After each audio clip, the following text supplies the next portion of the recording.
శ్రీ సచ్చిదానంద సమర్థ సద్గురు సాయినాథ్ మహారాజుకి,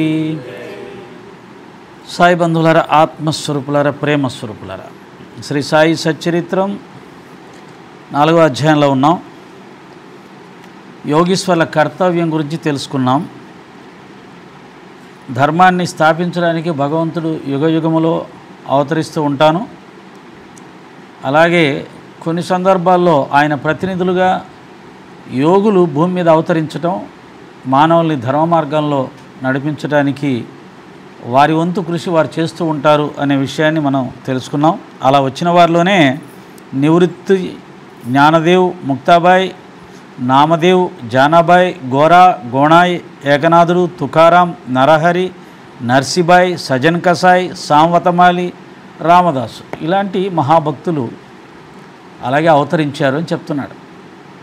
ఇప్పుడు మనం నివృత్తి వీళ్ళందరూ ముగ్గురు జ్ఞానేశ్వర మహారాజు చెల్లెలు, అన్న, తమ్ముడు. నివృత్తి అనేది అన్న, జ్ఞానదేవు తమ్ముడు, ముక్తాబాయి చెల్లెలు. వీళ్ళు ముగ్గురు ఒక తండ్రి తల్లిదండ్రులకు పిల్లలు. అవును. ఎస్, వీపు మీద కూడా చపాతీలు కాల్పిస్తారు. ఆయన తల మీద కొట్టింది ఆయన గోరకుమ్మరదాసు, చక్రధారి. అది గోరకుమ్మరదాసు. ఆయన గోర అని, అదే గోరకుమ్మరదాసు, కొండలు చేసి ఆయన కొట్టించుకున్న ఆయన నామదేవు. దాంట్లో జ్ఞానదేవుడు ఉన్నాడు. జ్ఞానదేవే పరీక్ష ఉంచమంటాడు వాళ్ళని. ఆయన నాయకుడు, అందరికీ కూడా నాయకుడు. ఆయన కొట్టిన ఆయన గోర, కొట్టించుకున్న ఆయన నామదేవు. అది ఆ సన్నివేశం. ఇలా ఎందరో మహాభక్తులు, అంటే ప్రపంచం పుట్టినప్పటి నుంచి కూడా ప్రపంచంలో ఎంతోమంది భక్తులు వెలిశారు, జ్ఞానులు వెలిశారు, యోగులు వెలిశారు. ఇది అందరికీ తెలిసిన సత్యమే, అందరికీ తెలుసు. మనకు అన్నమయ్య తెలుసు, భక్త తుకారం తెలుసు, భక్త రామదాస్ తెలుసు, భక్త పోతన తెలుసు, త్యాగరాజు తెలుసు. ఈ భక్తులందరూ సాకార రూపాన్ని పట్టుకొని తరించారని తెలుసు. ఇప్పుడు మాట్లాడుతున్న వాళ్ళందరికీ తెలియదని కాదు, కానీ మూర్ఖంగా ఈ సాకార భక్తిని చాలా చులకన చేసి మాట్లాడడం అనేది, ఈ ఉపనిషత్తులు వేదాలు పట్టుకొని, ఉపనిషత్తులు వేదాలు వాళ్ళ తప్పు పట్ల, కానీ వాటిని పట్టుకొని వేలాడుతున్న వాళ్ళు తప్పు పడుతూ ఉంటారు. అది ఎలా ఉంటుందంటే, ఒక బ్రాహ్మణుడు శూద్రుల్ని ఎగతాళి చేశాడు అనుకోండి, మనం ఏమంటాం? అది తప్పు పడతాం. బ్రాహ్మణుడు నేను జ్ఞానిని, మీరు అజ్ఞానులరా, దూరంగా ఉండండి అని అంటే తప్పు కదా. సమానతని నువ్వు బ్రాహ్మణుడు అంటే, జ్ఞానం అంటే అర్థం ఏంటి? అందరిలో పరమాత్మను చూడగలిగితే నువ్వు జ్ఞానివి, బ్రాహ్మణుడు అవుతావు. అలాగే వేదాలు ఉపనిషత్తులు చదివిన వాళ్ళు కూడా ఈ సాకార భక్తి కూడా నిజమే, సత్యమే, అందులో కూడా భగవంతుని పొందుతున్నారు అనేది గ్రహించి యాక్సెప్ట్ చేస్తే అది వేద జ్ఞానం, ఉపనిషత్ జ్ఞానం వాళ్ళకు వచ్చినట్లు లెక్క. అబ్బాయి ఇదంతా చెప్తాండి, మీరంతా ఎల్కేజీ పిల్లలు. చాలామంది తెలివిగా ఈ భక్తి మార్గాన్ని ఎల్కేజీ, యూకేజీ ఇలా అనేవాళ్ళు కూడా ఉన్నారు. అది ఒక దురదృష్టం. ఎందుకంటే అన్నమయ్య ఎల్కేజా, లేకపోతే త్యాగరాజు ఎల్కేజా, లేకపోతే రామదాసు గారు ఎల్కేజా? వాళ్ళు భగవత్ సాక్షాత్కారం పొంది మోక్షం పొందారే, ఎలా ఎల్కేజీ అంటారు? పోనీ ఉపనిషత్తులు పట్టుకొని వేలాడి మీరు పొందిందేముంది? అలా పొందిన వాళ్ళు ఎవరైనా ఉన్నారా? కానీ పొందిన వాళ్ళు ఎవరైతే ఉన్నారో, వశిష్ఠ మహర్షి లాంటి మహానుభావులు, వాళ్ళు సాకారాలను కూడా యాక్సెప్ట్ చేశారు. మీకు భాగవతత్వంలో వశిష్ఠుడు ఉన్నాడు, ఆయనేమో జ్ఞాని, బ్రహ్మజ్ఞాని, కానీ భాగవతత్వంలో ఉన్నాడు. అంటే జ్ఞానం పొందిన ప్రతివారు భక్తుడిగా కూడా ఉన్నారు తప్ప భక్తిని చులకన చేసే స్థాయిలోకి వెళ్ళాల. ఈ చులకన చేసే స్థాయి అంతా కూడా మిడిమిడి జ్ఞానంతో వస్తుంది. సరే, దాని మీద ఎవరి జ్ఞానం వారిది. షిరిడీ పవిత్రమైన క్షేత్రం. అహ్మద్నగర్ జిల్లాలోని గోదావరి నది ప్రాంతములు చాలా పుణ్యతమములు. ఎందుకంటే అక్కడ అనేక యోగులు ఉద్భవించారు, నివసించారు. అట్టి వారిలో ముఖ్యులు శ్రీ జ్ఞానేశ్వర మహారాజు. ఆళింది వెళ్ళండి వీలైతే. ఆయన జ్ఞానేశ్వర మహారాజు జీవసమాధి పొందాడు. ఆళిందిలో ఉంటాడు ఆయన. నా అదృష్టం కొద్దీ ఆళింది చూశాను. దేవుగావ్ తుకారాం గారు శరీరంతో స్వర్గం వెళ్ళిన ప్రదేశం చూశాను. షిరిడీ గ్రామం అహ్మద్నగర్ జిల్లాలోని కోపరగాం తాలూకాకు చెందింది. ఈ మహాత్ములందరూ కూడా చెప్తారు. స్వామి వివేకానంద 39 సంవత్సరాలు, జ్ఞానేశ్వర్ మహారాజ్ 29 సంవత్సరాలు, ఈయన ఆదిశంకరాచార్యులు 21 సంవత్సరమో ఎంతో. వీళ్ళని సరే ఆదిశంకర 32 అనుకుందాం, జ్ఞానేశ్వర్ 21. ఇట్లా ఒక్కొక్కరు వారి వారి స్థాయి చిన్న ఏజ్లోనే చిన్న వయసులోనే జీవ సమాధి పొందాడు. భగవద్గీతలో జ్ఞానేశ్వరి భగవద్గీత, జ్ఞానేశ్వరుడు అంటేనే జ్ఞానం, పరమాత్మ తత్వాన్ని సంపూర్ణంగా అవగాహన చేసుకున్నటువంటి మహానుభావుడు. అంటే పుట్టుకతోటి సిద్ధపురుషుడు ఆయన. జ్ఞానేశ్వర మహారాజ్ చరిత్ర మీరు కొడితే వస్తుంది. వాళ్ళు ముగ్గురు కూడా జన్మించిన తర్వాత జ్ఞానేశ్వర మహారాజు వాళ్ళ నాన్నగారు వైరాగ్యం వచ్చి సంసారం వదిలేసి వెళ్ళిపోతాడు. వెళ్ళిపోయి ఒక గురువు దగ్గర అబద్ధం చెప్పి, మా ఆవిడ ఒప్పుకుందండి సన్యాసం తీసుకోవడానికి, నాకు సన్యాసం ఇమ్మని అడుగుతాడు. సన్యాసం ఇస్తాడు. ఆయన సన్యాస జీవితంలో జీవిస్తుంటాడు. భార్య అనేక చోట్ల వెతికి వెతికి వెతికి పట్టుకుంటుంది. ఆ గురువుగారి దగ్గరికి వెళ్ళి, ఈయన నా భర్త అంటే, అదేంటి నువ్వు అంగీకరించావని చెప్పాడే అన్నాడు. లేదండి, నాకు చెప్పకుండా వచ్చి సన్యాసం తీసుకున్నాడు. అప్పుడు గురువుగారు పిలిచి, నువ్వు అబద్ధం ఆడి అలా తీసుకోవడం కరెక్ట్ కాదు నాయన, నువ్వు వెళ్ళిపో మీ ఆవిడతో పాటుని పంపించేస్తాడు. వచ్చేస్తాడు. అప్పుడున్న సామాజిక కట్టుబాట్ల ప్రకారంగా సన్యాసం తీసుకొని మళ్ళీ సంసారంలోకి వస్తే అది మహా పెద్ద దోషం, పాపం. దానికి పాప ప్రక్షాళన లేదు. అంతవరకు ఎవరు అట్లా వెళ్ళి వచ్చిన వాళ్ళు లేరు. ప్రతిదానికి ప్రాయశ్చిత్తం ఉంటుంది. బ్రాహ్మణులలో వాళ్ళు ఏదైనా తప్పు చేస్తే ప్రాయశ్చిత్తం ఉంటుంది. కులం మారితే మతం మారితే మళ్ళీ ప్రాయశ్చిత్తం చేసి తీసుకోవచ్చు. కానీ సన్యాసంలో చేరి మళ్ళీ సంసారంలోకి వచ్చిన వాడికి ప్రాయశ్చిత్తం చెప్పబడలేదు శాస్త్రాలు. వాళ్ళకి శాస్త్రాల ఆధారం కదా బ్రాహ్మణులకి. శాస్త్రాలు ఎక్కడ లేదు. ఏం చేయాలంటే వాళ్ళు వెలివేశారు, బ్రాహ్మణ సమాజం నుంచి వెలివేశారు ఆయనకి. ఆ తర్వాత వాళ్ళు భార్యాభర్తలు ఇద్దరూ చనిపోతారు. అది ఎలా చనిపోతారు, సూసైడా ఇంకోటి నాకు జ్ఞాపకం లేదు, కానీ చనిపోతారు. ఈ ముగ్గురు పిల్లలు అనాథలు అయిపోయినట్టే లెక్క ప్రకారం. వాళ్ళ పేర్లు కూడా చూడండి ఎలా పెట్టారు. ముక్తాబాయి అంటే ముక్తురాలు, పుట్టుకదానే మోక్షం పొందినటువంటిది. నివృత్తి, నివృత్తి అంటే అర్థమైంది, ఈ ప్రపంచం నాకు వద్దు అని వైరాగ్యం పొంది పరమాత్మ వైపు ప్రయాణం చేసే మార్గాన్ని నివృత్తి మార్గం అంటారు. ప్రవృత్తి మార్గం అంటేనేమో ప్రపంచాన్ని ఇష్టపడి పెళ్లి చేసుకొని సుఖాల వైపు వెళ్ళేవాడిని ప్రవృత్తి మార్గం అంటారు. నివృత్తి మార్గం అంటే సన్యాస మార్గం, మాకు ప్రపంచం వద్దు అని పోయాం. పుట్టుకతోటి పిల్లలకు ఆ పేర్లు పెట్టాడు ఆయన మహానుభావుడు. ఈయన జ్ఞానేశ్వర్, జ్ఞానంలో ఈశ్వరుడు లాంటి వాడు అనే పేర్లు పెట్టుకున్నాడు. వాళ్ళ ముగ్గురు చిన్నప్పటి నుంచి ఆ స్థాయి వాళ్ళు, అదృష్టం కొద్దీ మరి వాళ్ళకి ఆ స్థితి వచ్చింది. తల్లిదండ్రులు లేరు, అలా బతుకుతున్నారు, అలాగే కష్టపడి పనులు చేసుకొని. కానీ గొప్ప సిద్ధపురుషులు. ఎంతటి సిద్ధపురుషులు అని అంటే, ఒకసారి ఒక 90 ఏళ్ల వృద్ధుడు గురువు కోసం వెతుకుతుంటాడు. సిద్ధపురుషుడు ఆయన, సిద్ధులు ఉన్నాయి ఆయనకి, గురువు కోసం వెతుకుతుంటాడు. ఆల్రెడీగా గొప్ప సిద్ధులున్నా మహిమలు ఉన్నాయి, అయినా గురువు కోసం వెతుకుతున్నాడు. గురువు కోసం దొరకముందే ఈయన సాధనల వల్ల, సొంత సాధనల వల్ల ఆయనకి సిద్ధులు వచ్చాయి.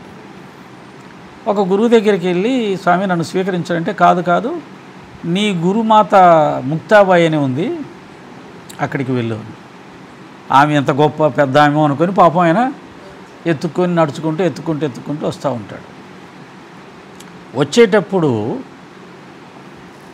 గురువుకి ఆ ఊర్లో ఉన్న వాళ్ళకి కూడా తన శక్తి చూపించాలి, సిద్ధులు చూపించాలని ఎందుకు ఆయనకు అహంకారం. సింహం మీద కూర్చొని వస్తుంటాడు జ్ఞానేశ్వర మహారాజ్ దగ్గరికి.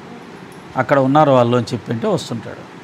అప్పుడు చెల్లెలు చూసి, అన్న వాడు తన సిద్ధులు చూపిస్తున్నాడు, తన శక్తి చూపిస్తున్నాడు, మీరు కూడా కానివ్వండి అని అంటే, వీళ్ళు గోడ మీద కూర్చుంటారు అన్నమాట. గోడను కదలమంటే గోడ నడుచుకుంటూ వస్తుంటుంది అనమాట. గోడ నడుచుకుంటూ కదులుకుంటూ వస్తుంది. ఎమ్మటే అతను సింహం దిగి పరిగెత్తుకొని వచ్చి వాళ్ళ పాదాల మీద పడతాడు. కదిలే సింహం మీద కూర్చోడం పెద్ద విషయం ఏముంది, కథల్ని గోడని కదిలిస్తున్నారు మహానుభావులని కాళ్ళ మీద పెట్టి, అమ్మ నేను నీ శిష్యుని, నువ్వు నన్ను శిష్యుడిగా అంటే ముక్తాబాయి శిష్యుడిగా స్వీకరిస్తుంది. ఆయన 90 సంవత్సరాల వృద్ధుణ్ణి. ఆ తర్వాత ఆయన ఎలా ఉద్ధరించింది అవి అనేక కథలు ఉంటాయి. జ్ఞానేశ్వర మహారాజు ఆ విధంగా పుట్టుకతోటే సిద్ధపురుషుడు. అలాగే ఒకసారి ఒక వేద పండితుడు మన గురుచరిత్రలాగే జ్ఞానేశ్వరుడు చాలా గొప్పవాడంట, చిన్న వయసులోనే వేదాలన్నీ వచ్చంట అంటే ఆయన్ని పరీక్షించడానికి పోటీకి వస్తారు. మాతో వేదాల్లో పోటీ వాదించాలని. అక్కర్లేదయ్యా, వేదాలు అవి అనంతాలు, దాంట్లో నరసింహస్వామి చెప్పినట్టుగానే వేదాలు అనంతాలు, బ్రహ్మదేవుడికే 4 వేదాలు దొరికాయి, ఇంకా పెద్ద కొండకు అంత వేదరాశి ఉంది, బ్రహ్మకే తెలియదు ఆ వేదాల్లో ఏముందో, నీకెంత తెలుసు, ఆ బ్రహ్మకు తెలిసిన 4 వేదాలు నీకెంత తెలుసు, అవన్నీ అనవసరం వాదనలు వెళ్ళిపోవానంటే వాడు ఒప్పుకోడు. అప్పుడు సేమ్ ఇలాగే ఒక దున్నపోతును ఆపి ఆ దున్నపోతు వాదించు అంటాడు. దున్నపోతు వాదించడం ఏంటంటే వాదించు అంటాడు, అడుగుతాడు వేదం గురించి. ఆ దున్నపోతు చక్కగా వేదం పలుకుద్ది అనమాట. అలాగా దీంట్లోనేమో దున్నపోతు చేత వేదం పలికిస్తాడు, దాంట్లోనేమో హరిజనుడి చేత వేదం పలికిస్తాడు. మీరు ఒకసారి చూడండి, దాంట్లో మీరు చాకలి అన్నారు, నా జ్ఞాపకం ఉన్నది హరిజనుడితో పలికించినట్టు. ఒకసారి గురుచరిత్ర చూడు, మళ్ళీ రేపు ఎల్లుండి వచ్చినప్పుడు. ఆ విధంగా జ్ఞానేశ్వర మహారాజు జన్మతా సిద్ధపురుషుడు. ఆ భగవద్గీతలన్నింటిలో జ్ఞానేశ్వరుడు రాసిన భగవద్గీత అత్యంత కఠినమైంది, అత్యంత గొప్పది, చాలా గొప్పది. విపరీత అనంతమైన అర్థం ఉంటుంది, ఒకటి తల తిరిగిపోతుంది అనమాట.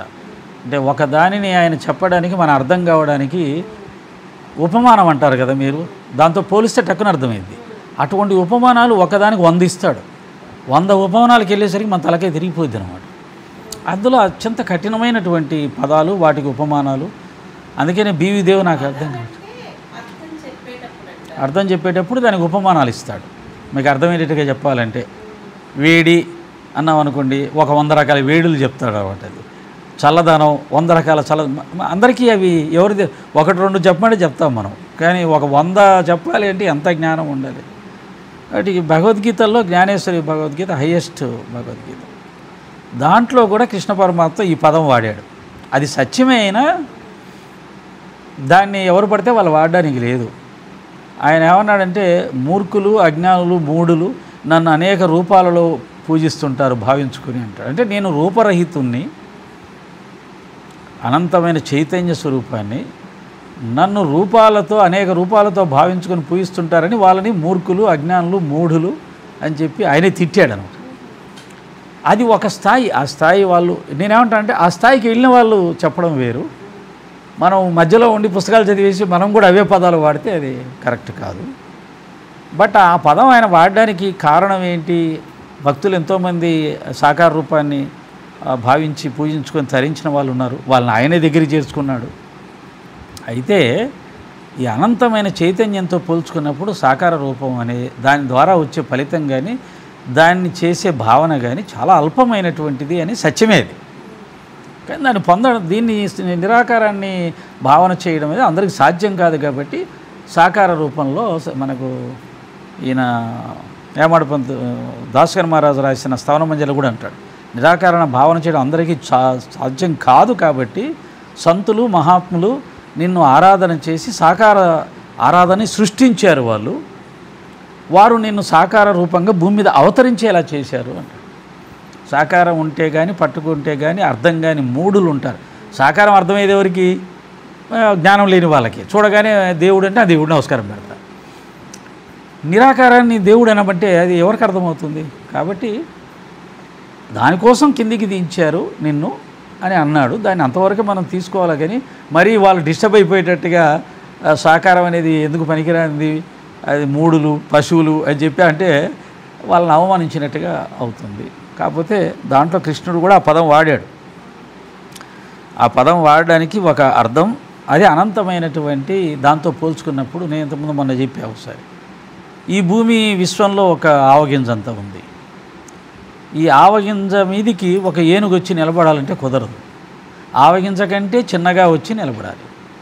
దీంతో ఎవరికైనా అర్థమైపోయింది, పరమాత్మ ఏనుగు లాంటి వాడు, భూమి ఆవగింజ, ఆవగింజలో కూడా ఒక ప్రాంతానికి చెందినటువంటి జీవులకు కనిపించే ఒక ఆకార రూపంలో ఉన్న పరమాత్మ ఎంత కిందికి దిగి రావాలి, ఎంత చిన్నది కావాలి. కాబట్టి ఏనుగుతో పోల్చినప్పుడు ఈ ఆవగింజలో 1000వ వంతు స్వరూపాన్ని మనం చూసి గొప్పగా అనుకుంటే పిచ్చివాళ్ళారా, అది కాదు నా స్వరూపం, చాలా అనంతమైంది అని ఆయన చెప్తున్నాడు. దానికోసం ఆ విధంగా అర్థం చేసుకొని దాన్ని మీరు భావన చేయండి, ఆ స్థాయికి రండి. బాబా కూడా ఆ మాట అన్నాడు.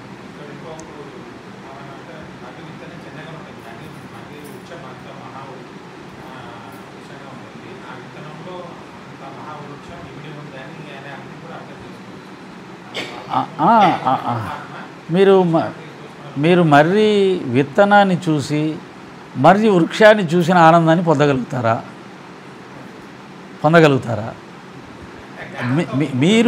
మీరు జ్ఞానంతో మర్రి విత్తనంలో ఇంత మహావృక్షం ఉంది అని అది కనుక్కోవడం జ్ఞానం. అంటే సాకార రూపంగా ఉన్న పరమాత్మలో ఇంత పెద్ద విశ్వం ఉంది అని అనుకోవడం జ్ఞానంతో అనుకోగలుగుతారు. కానీ ఆ మర్రి విత్తనాన్ని చూసి మర్రి చెట్టును చూసిన అనుభూతి పొందగలుగుతారా? పొందలేరు ఆటోమేటిక్గా.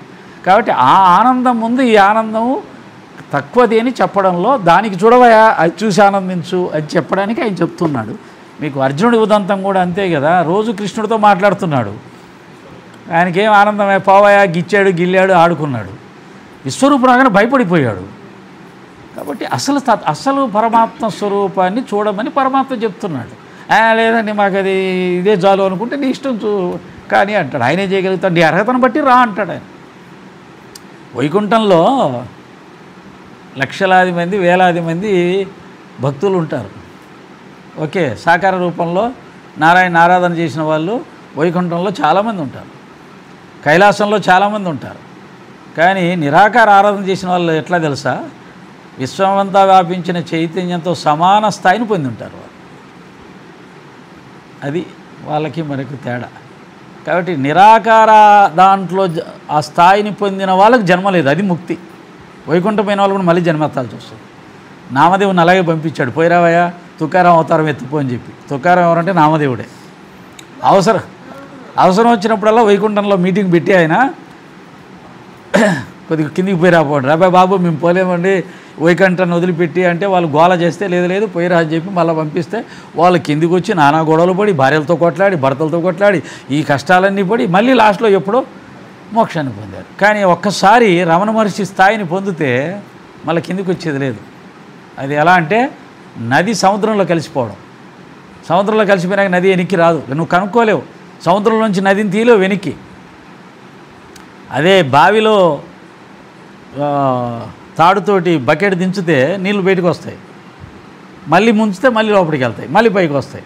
ఆ పైకి లోపలికి వెళ్ళడం లాంటి జన్మలు ఈ సాకార రూపాల ద్వారా వెళ్ళేవి.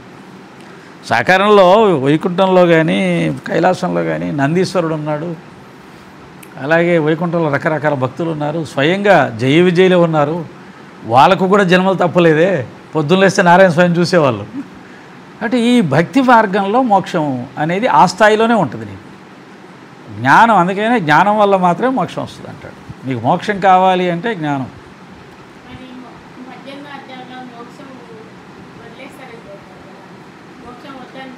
ఆ జ్ఞానం వస్తే వద్దనుకుంటాడు. ఆ జ్ఞానం పొందిన వాళ్ళకి మోక్ష సన్యాస యోగం.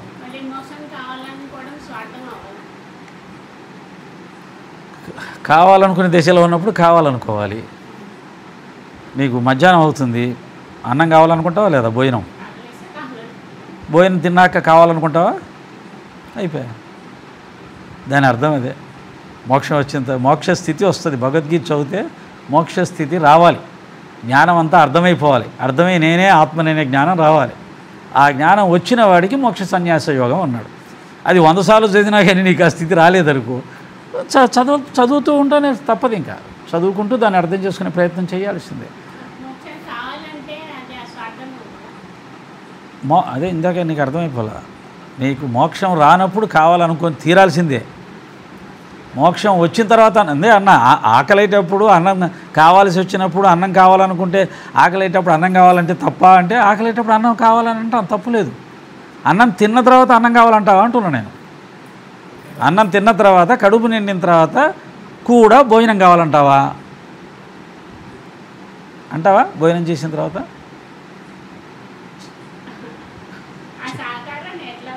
సాకారం అది వదిలి ఆ పక్కన పడేసి నీ నీ పిచ్చిని నేను సరి చేయలేను. కానీ నేనేమంటానంటే భోజనం నువ్వు అడిగింది ఏంటంటే మోక్ష శయనము వద్దని అనుకోవడం లేదా మోక్షం కావాలనుకోవడం స్వార్థమా అంటున్నాం. మోక్షం కావాలనుకున్నప్పుడు స్వార్థం ఎప్పుడు కాదంటే నీకు మోక్షం దొరకనప్పుడు, లభించినప్పుడు కావాలనుకోవాలి, తప్పు లేదు. మోక్షం రాదు, మానవులుగానే బతుకుతాం. ఆమె ఏమనుకుంటుందంటే మోక్షం వద్దనుకుంటే ఇంకా మోక్షం వచ్చేసినట్టే కదా. అది కాదు, మోక్షం వద్దనుకుంటే మోక్షం వచ్చినట్టు కాదు.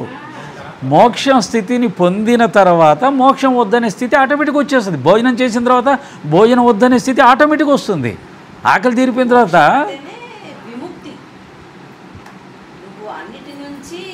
ఆ స్థితి వచ్చిన తర్వాత నువ్వు భోజనం చేసిన తర్వాత మళ్ళీ భోజనం కావాలని ఏ విధంగా అయితే అనుకోవో, మోక్ష స్థితి వచ్చిన వారికి మోక్షం కావాలని అనిపించదు. ఈ రెండు నీకు అర్థమైపోయి ఉండాలి. భోజనం తిన్నాను, మోక్షం పొంది అనిపించదు.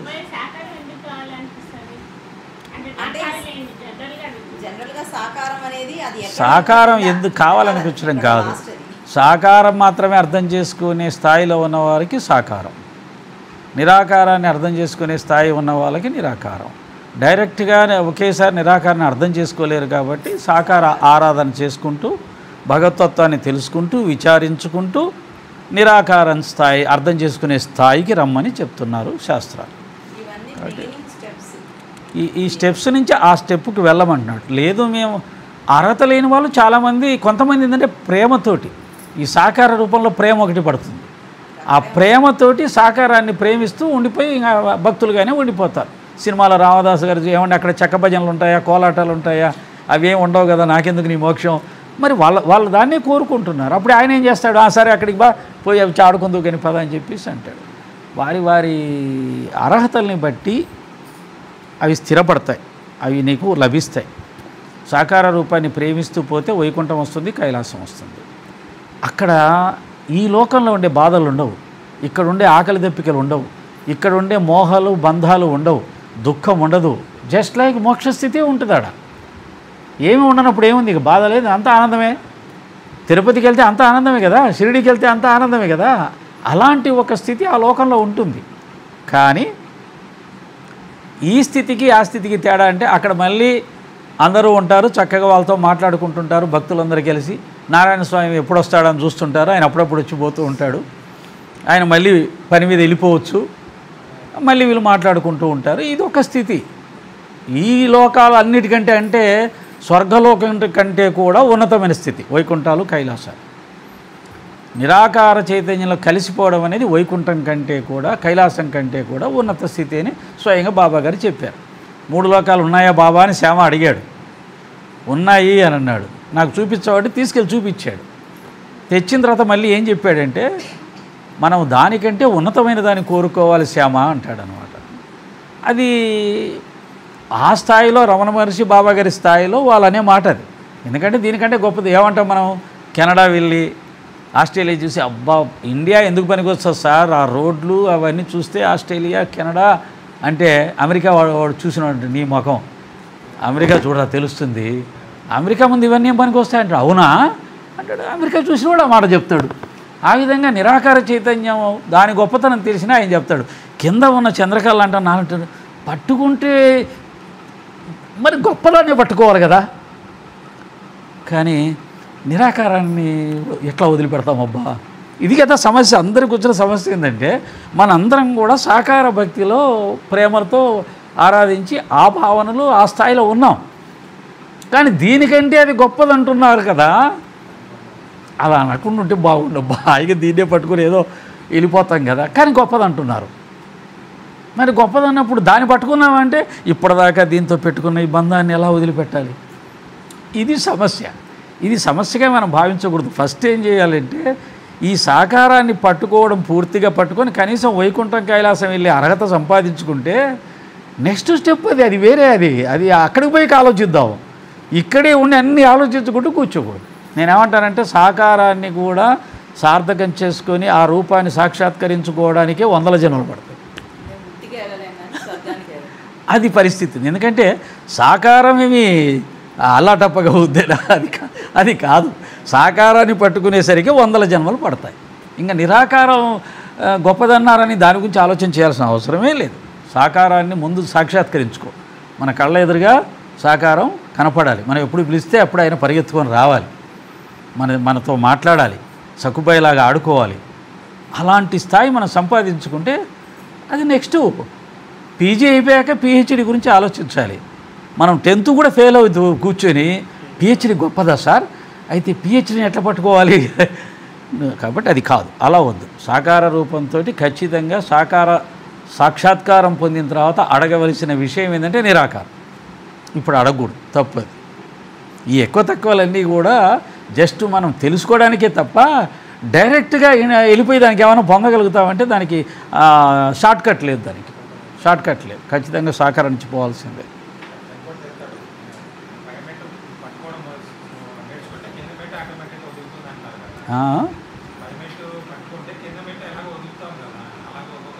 ఒక్కొక్క మెట్టు ఎక్కాల్సిందే. ఆధ్యాత్మిక మార్గంలో షార్ట్కట్ లేదు. 10th క్లాస్ డైరెక్ట్ రావడం లేదు, డిగ్రీ డైరెక్ట్గా రావడం లేదు. ఖచ్చితంగా సాకార రూపంలో తరించి ఆ భక్తిని ఆచరించి ఆ తర్వాత నిరాకార స్థాయికి ఆయన తీసుకెళ్తాడు. నేను పాస్ అయ్యావా సాకారంలో, నా రూపం చూసావు కదా, వెరీ గుడ్, నెక్స్ట్ నిరాకారానికి వెళ్తావా? లేదు బాబు మేము వెళ్ళాం, ఇజ్జాలు బ్రహ్మాండంగా ఉంది అనే వాళ్ళు కూడా ఉంటారు భక్తులు. సరే అయితే ఇక్కడే ఉండు అని ఉంచుకుంటాడు. లేదండి నేను నిరాకారానికి వెళ్ళదలుచుకున్నాను నేనంటే రైట్, ఆ పరీక్ష పెడతాను, అందులో పాస్ అవ్వు, నెక్స్ట్ జన్మ మళ్ళీ ఇంకో జన్మ ఇస్తాడు. ఆ జన్మలో మీకు రమణ మహర్షి లాంటి ఆ జ్ఞానాన్ని సులభంగా పట్టుకునే స్థాయి నీకు వస్తుంది. అలాగే వశిష్ఠ మహర్షి లాంటి బ్రహ్మజ్ఞానాన్ని పట్టుకునే, అది ఊరికే దొరికేది కాదు. అది మన బుద్ధితోటి పట్టుకునేది కాదు బ్రహ్మజ్ఞానం అనేది. అది మన శ్రద్ధాభక్తుల్ని బట్టి ఆయన మనకు ఇస్తే వచ్చేదే తప్ప నువ్వు నీ బుద్ధితో పట్టుకునేది కాదు. అది కూడా మనకు మనమ్మ గారి సత్యతలు చెప్తుంది.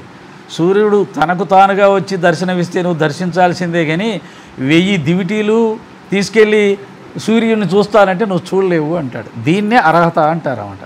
కాబట్టి నువ్వు శ్రద్ధాభక్తులతో ఆయన్ని మెప్పించుకుంటూ పోతే ఆయన ఇచ్చేది. నువ్వు నీ తెలివితేటలతో పట్టుకుంటానంటే కుదరదు. కాబట్టి జ్ఞానేశ్వర మహారాజు అమ్మాయి అడిగింది, ఆయన కథ అది. ఆయన సిద్ధపురుషుడు, పుట్టుకతోటే మహారాష్ట్ర దేశంలో అందరికీ ఆయన నాయకుడు. అందరూ ఆయన్ని రెస్పెక్ట్ చేస్తారు. ఆయన తర్వాతే ఇంక తుకారాం, నామదేవ్ ఎవరైనా సరే ఆయన తర్వాతే. వీలైతే జ్ఞానేశ్వర మహారాజు రాసినటువంటి జ్ఞానేశ్వరి భగవద్గీత చదవండి.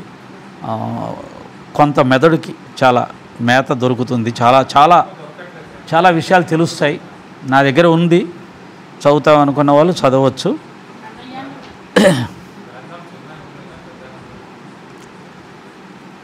చిన్నవి ఉన్నాయి, పెద్దవి ఉన్నాయి.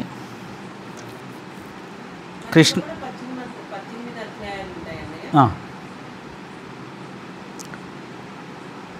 నది దాటి 3 కోసులు పోతే నీమ్గా వస్తుంది. అయిపోయింది. జ్ఞానేశ్వర మహారాజు, ముగ్గురు, ముక్తాబాయి, నివృత్తి, వీళ్ళు ముగ్గురు. వాళ్ళ తర్వాత జానాబాయి. మీకు ఇవన్నీ మళ్ళీ నేను చదివి చెప్పాలా. మీకు భక్తి మార్క ఏమంటుంది దాని పేరు, పాండురంగ విజయంలో ఉంటాయి ఇవన్నీ. తర్వాత ఈ మధ్య మన సుందర చైతన్య గారు రాసినటువంటి చంద్రభాగ తరంగాలు, దాంట్లో ఈ భక్తుల గురించి ఉంటాయి. గోరా మీకు తెలుసు, గోణాయి, ఏకనాథుడు, గోనాయి ఏకనాథ మహారాజ్, తుకారాం తెలుసు, నరహరి తెలీదు, నర్సిబాయి తెలీదు, సజన్ కసాయి తెలీదు, సాంవతమాలి తెలీదు, రామదాసు తెలుసు. ఇలాంటి యోగులందరూ కూడా కాదు, సమర్థ రామదాసు ఛత్రపతి శివాజీ వాళ్ళ గురువు గారు. ఈ విధంగా ఎంతోమంది సిద్ధపురుషులు అవతరించి ధర్మాన్ని ప్రతిష్ఠించడానికి, మానవుల్ని సన్మార్గంలో నడిపించడానికి ప్రయత్నం చేస్తూ ఉంటారు. అలా అవతరించిన వారే శ్రీ సాయినాథుడు షిరిడీలో వర్ధిల్లి దాన్ని పవిత్రమనొచ్చాడు. హేమాడ్ పంతు మొదట వ్రాసేటప్పుడు బాబా గారిని కూడా ఈ పైన చెప్పిన సిద్ధపురుషులతో ఒకడుగా భావించి రాశాడు. రాను రాను బాబా గారి మహిమలు చూసి, లీలలు చూసి ఈయన వారితో సమానమైన కాదు, ఈయన సాక్షాత్ పరబ్రహ్మ అని గుర్తించగలిగాడు అనేది మనకు చెప్తుంది. అది సత్యం. ఎందుకంటే వారందరూ భక్తులుగా మిగిలిపోయారు, భగవంతుడిగా ఈయన మాత్రమే కొలవబడుతూ ఉన్నాడు. మీకు దేవుగావులో తుకారాం గారి స్తూపం ఒకటి ఉంది. ఒక 7 అంతస్తుల బిల్డింగు, 5 అంతస్తుల బిల్డింగ్ ఒకటి కట్టారు. ఆ బిల్డింగ్లో ఇలా గోడలు ఉంటాయి కదా, first floor, second floor, third floor. ఆయన రాసిన అభంగాలన్నీ దాదాపు 2 లక్షలు 5 లక్షల అభంగాలు గోడల మీద రాసేశారు. లక్షల అభంగాలు.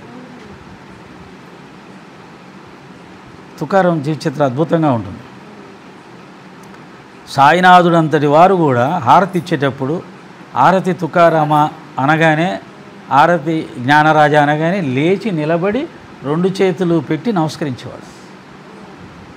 వాళ్ళు మహారాష్ట్ర దేశాన్ని అంత ప్రభావితం చేశారు. మహారాష్ట్ర అంటే తుకారాం, మహారాష్ట్ర అంటే జ్ఞానదేవ్, మహారాష్ట్ర అంటే ఏకనాథ్ మహారాజ్, నామదేవ్, మహా గొప్ప ప్రభావం చూపించారు ఆ మొత్తం సమాజానికి. భక్తులు. సాయిబాబా వల్లనే షిరిడి ప్రాముఖ్యం వహించింది. సాయిబాబా ఎట్టి వ్యక్తియో పరిశీలిద్దాం. వారు కష్టతరమైన సంసారాన్ని జయించారు. సంసారాన్ని జయించడం చాలా కష్టమని ఇక్కడే చెప్పబడింది ఆల్రెడీగా. అటువంటి సంసారాన్ని ఆయన జయించారంటే అది ఏదో పెళ్లి చేసుకొని భార్య పిల్లల్ని వాళ్ళ మీద మమకారం తెంచుకున్నాడని కాదు. సంసారం అనగా భార్య పిల్లలతో కూడింది కాదు. ప్రపంచ విషయాల యందు ఎవరికైతే శ్రద్ధ ఉందో, కోరికలు ఉన్నాయో వారు సంసారాల్లో ఉన్నట్టు లెక్క. పెళ్లి చేసుకున్నవాడే సంసారం అని కాదు. సన్యాసిగా ఉంటూ కూడా వాడు కనుక ఈ లోకంలో ఉన్న వస్తు ప్రపంచం అంతా చూసి అబ్బా భలే ఉంది ఇవన్నీ అని వాడు ఆశ్రమంలోకి అన్ని విలువైన వస్తువులు తెచ్చి సోఫాలు కుర్చీలు మంచివి పెట్టుకొని ఏసీ పెట్టుకొని ఉన్నాడంటే వాడు సంసారంలో ఉన్నట్టే లెక్క. సంసారం అనగా ఆలోచనలు, కోరికలు, ప్రపంచంలో ఉన్నటువంటి వాటిని ఇష్టపడడం, ఇది సంసారం. సంసారం అంటే సన్యాసులు వాళ్ళందరూ మనకంటే పెద్ద సంసారం వాళ్ళది. చెప్పారు ఆయన, సుందర చైతన్య క్లియర్గా చెప్పాడు, మీకు చిన్న సంసారం అమ్మ, నాది పెద్ద సంసారం. నా భక్తులందరి సంసారాలు నావే. మళ్ళీ వాళ్ళందరూ ఒక్క స్వామి మాకు ఇలా అయింది, స్వామి మాకు ఇలా అయింది, స్వామి అది. ఇంకొకడు వచ్చి తెచ్చి ఏసీ పెడతాడు, ఇంకోటి తెచ్చి ఏసీ కారు కొనిస్తాడు, ఇంకొకటి వచ్చి ఇంకోటి చేస్తాడు. ఈ అన్నిటి కాపలా కాసుకుంటూ కూర్చోవాలి మేము అని చెప్పేసి పాపం. అందుకనే ఒక ఈ ఆశ్రమాలను వృద్ధి చేసుకుంటూ వాటి నుంచి మళ్ళీ వెనక్కి రావడం చాలా కష్టం. అసలు వాటిని వృద్ధి చేయకుండానే ఉండాలి తప్ప ఒకసారి వృద్ధి చేసామంటే వదిలించుకోవడం చాలా కష్టం. మాకు తెలిసిన మా మిత్రుడు ఒక స్వామి, అనగానంద స్వామి అని పరిచయం అయ్యారు ఇప్పుడు ఈ మధ్య. ఆయన పాపం మా ఆశ్రమం ఎవరికైనా ఇస్తా తీసుకోండి నేను అందరిని బతిలాడుకుంటున్నాడు. ఈ రోజుల్లో ఆశ్రమం ఇంతకుముందు అయితే ఎవరైనా ఇస్తామంటే తీసుకున్న దండిగా ఉన్నారు. ఇప్పుడు ఆశ్రమానికి వెళ్తే టీవీ చూడకూడదు, ఆశ్రమానికి వెళ్తే సెల్ ఫోన్ మాట్లాడకూడదు అంటారేమో, ఎందుకు ఇచ్చకూడదు అని చెప్పి ఎవరు కూడా తీసుకోవడానికి సిద్ధపడట్లా. అలాంటి సన్యాసులకు కూడా కష్టాలు, సంసారం మనకంటే ఎక్కువగా ఉండడాలు. అందుకనే ఆధ్యాత్మిక మార్గంలో పూర్ణస్థితి పొందాలి అంటే ఒక అవధూత స్థితి మాత్రమే పూర్ణస్థితి పొందడానికి అవకాశం ఉంటుంది. ఎందుకంటే అవధూత దగ్గర ఏమీ ఉండదు, చొక్కా కూడా ఉండదు ఆయనకి. అక్కడ బంధించబడ్డానికి ఏమీ లేదు. అది మీరు ఇట్లా డెవలప్ చేసుకున్నారంటే ఇవన్నీ బంధించేస్తాయి. అకౌంట్స్, బ్యాంక్ అకౌంట్స్ మళ్ళీ ఈయన జాగ్రత్తగా చూసుకోవాలి. మళ్ళీ వీళ్ళకి లెక్క, వీళ్ళకి ఎవరికైనా బాధ్యత వీడు తినేస్తాడేమో, ఆశ్రమం పాడైపోద్దేమో, కానీ మొత్తం ఆయన మీదే పెట్టుకుంటాడు. ఆయన మీద పెట్టుకున్నప్పటి నుంచి ఇంకా దానికి కాపలాగాయడం, దాన్ని జాగ్రత్త చూసుకోవడం, ఇవన్నీ సంసారం పెరిగిపోతుంది. వారు కష్టతరమైన సంసారాన్ని జయించారు. శాంతియే వారి భూషణం. ఇది శాంతము లేక సౌఖ్యము లేదు. ఏదో అంతకుముందు రేడియోలో ఒక పాట వచ్చేది, మొట్టమొదట స్టార్టింగ్లో రేడియో స్టేషన్ స్టార్ట్ అయ్యేటప్పుడు వచ్చేది, అది నీకు తెలిసి ఉండాలి. చక్కగా మ్యూజిక్తో పాటు వస్తుంటుంది. దాంట్లో ఈ భావం ఉంటుంది. ఏంటి అంటే మనిషికి భూషణం ఏంటి అంటే మాట్లాడడం. మాట భూషణం. అందంగా మాట్లాడి, శాంతంగా మాట్లాడి, ప్రేమగా మాట్లాడితే అది పెద్ద భూషణం తప్ప నగలేసుకోవడం కాదు, వాగ్భూషణం అన్నట్టుగా. అలాగా శాంతియే వారి భూషణం. వారికి ఏమిటయ్యా అలంకరణం అంటే బాబాగారు ఎల్లప్పుడూ శాంత స్వరూపంగా ఉంటారు. వారిని ఎందుకు ఆయన అంత ప్రఖ్యాతి అయ్యాడంటే చాలామంది స్వామీజీలు ఉన్నారు, గడ్డాలు పెంచిన వాళ్ళు ఉన్నారు, పెద్ద పెద్ద రకరకాల వేషాలు వేసిన వాళ్ళు స్వామీజీలు ఉన్నారు. కానీ బాబాగారి ముఖంలో కనిపించినంత ప్రశాంతత ఇంకెక్కడ కనపడదు.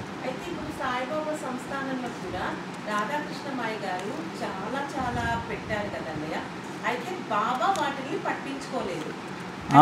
అంతే కదా. ఆయన మరి ఏ రోజు కూడా పల్లకి ఎక్కలేదు. పల్లకీలు కొని తెచ్చిపెట్టారు, దాని మీద కూర్చోబెట్టుకోవాలని. రథాలు తెచ్చిపెట్టారు బాబాని ఊరేగించాలని. గుర్రాలు ఇచ్చారు, ఆయన నడుచుకుంటూ ఉన్నాడు కానీ ఏ రోజు కూడా లేదు. కాకపోతే వాళ్ళ ప్రేమకు లొంగి ఆ ఉత్సవాలు చేస్తుంటే చేయించుకున్నారు. ఊరికే ఆయన ఆకారము, ఆయన చూపే అసలు ఇంతవరకు ఏ యోగికి ఆ చూపు రాలేదు. అంత వైరాగ్యం చూపంటే నిలబడతాడే కానీ అసలు ఆ మనిషి ఇక్కడ ఉన్నాడంటే లేడన్నట్టు ఉంటుంది. ఇప్పుడు మీరు ఊరేగింపు గొడుగు పట్టుకొని ఊరేగింపు ఉంటుంది కదా చావడి ఉత్సవంలో, ఇలా నిలబడతాడు అంతే, ఎటో చూస్తుంటాడు. ఆయనకి ఇక్కడ దేని మీద ఉండదు. అలాంటి ఒక అద్భుతమైనటువంటి అంతర్ముఖ చూపు అంటారన్నమాట. అంతర్ముఖ చూపు ఎలా ఉంటుందంటే ఇలా ఉంటుందంటే, కళ్ళు తెరిచి ఉంటాయి, ఆ యొక్క మనసు ఎక్కడ ఉంటుందంటే ఇక్కడే ఉంటుంది అన్నమాట. కళ్ళు తెరిచి ఉంటాయి కానీ మనసు, నేను మొన్న చెప్పినట్టు మనసు ఎక్కడ పుట్టిందో అక్కడ దాన్ని ఆఫ్ చేసేసి ఉంటారు యోగులు అనమాట. వాళ్ళ ముందు ఏమీ కనపడదు. అదే సమయంలో విశ్వమంతా కనిపిస్తుంటుంది. మన కళ్ళు ఏం చూస్తాయి, నేను ఇప్పుడు నేను చూస్తున్నాను అంతే, నాకు పక్కన జరుగుతుంది తెలియదు. కానీ బాబా గారి కళ్ళు తెరిచే ఉంటాయి. ఎదురుగా ఉన్న వాళ్ళు ఎవరు కనపడినట్టుగా ఉంటుంది చూపు, కానీ విశ్వమంతా చూడగలుగుతున్నట్టుగా ఉంటుంది. అంటే అంతర్ముఖం అంటే ఆత్మను చూడడం. ఎవరైతే ఆత్మను చూస్తున్నారో ఆత్మ విశ్వమంతా వ్యాపించింది కాబట్టి అంతటా చూడగలుగుతారు.